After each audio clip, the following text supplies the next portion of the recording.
training, and because of those behavior issues, your patience runs short. The second area of unpreparedness that is most common with owners adopting shelter animals is that unique breeds have unique needs. A 2008 article by Spady and Ostrander titled Canine Genetic Behaviors discusses how most breeds that we identify so clearly are defined by behavioral traits such as herding, hunting, or retrieving. And while those are positive behaviors that we can use to our advantage, they also leave the animals prone to specific negative traits such as nipping at heels in herders, chasing for hunters, and chewing, excessive chewing for retrievers.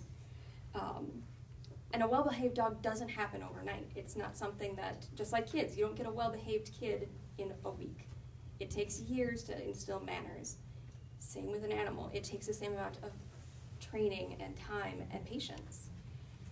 And living spaces for unique breeds are also a constant struggle. Just because you have a big dog doesn't always necessarily mean you need a big area.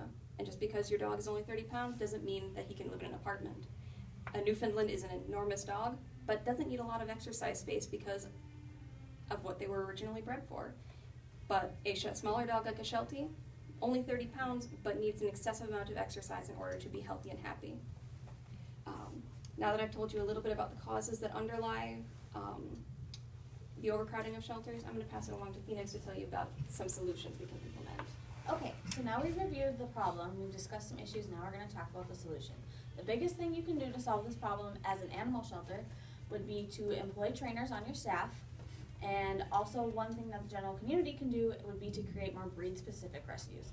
The reason that we want more breed-specific rescues is because all general-purpose shelters are great for housing animals, but when you go to want a specific breed, it's difficult to find people who know exactly what that breed has. If you go to a breed-specific rescue for, say, Australia,